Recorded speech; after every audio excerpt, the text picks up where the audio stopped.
മാന്നാർ അളമാക്കുടി ശ്രീ മഹാദേവ ക്ഷേത്രത്തിലെ 50ാമത് ശ്രീമദ് ഭാഗവത സപ്താഹ യജ്ഞവും സുവർണ ജയന്തി മഹോത്സവവും ആരംഭിച്ചു. കേരളത്തിലെ ഭാഗവത ചൂടാമണി തൽക്കാലം ദേവഋഷികൾ ശക്തരായി വരും. പുനരക്കാലം ദുർബലത്വം നിങ്ങൾക്കും താനേ വരും. ചിത്താമിതത്തിങ്ങൾ ഇപ്രകാരങ്ങളെല്ലാം ചർച്ചിച്ചു കൊള്ളുക എന്നത് സ്നിഗ്ധഭാവത്തോടുള്ളിൽ കസ്മലൻ തന്നെ ബോധിപ്പിച്ചത്.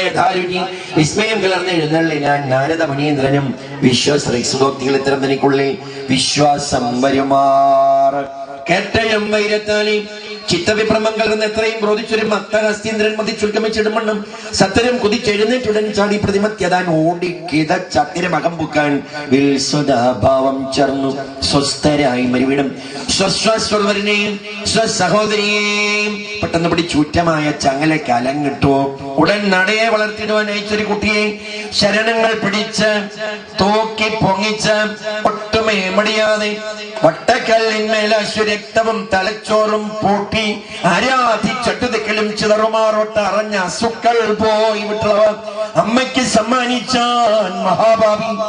കഷ്ടം എന്നതിൽ കുട്ടി പറഞ്ഞാൽ ഒടുങ്ങുമോ?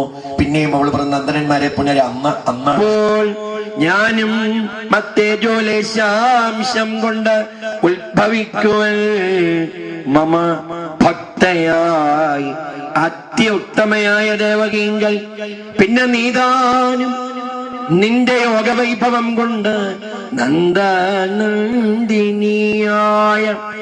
സുന്ദരി യശോദയിൽ നിന്നുടൻ മമ ജന്മസമയകാലത്തിങ്കൽ തന്നെ എന്റെ സഹായാർത്ഥം ഉത്ഭവിക്കണം നാദേ. എന്നാൽ അങ്ങ് അനേക സത്യങ്ങളും ഉണ്ടായി വരും.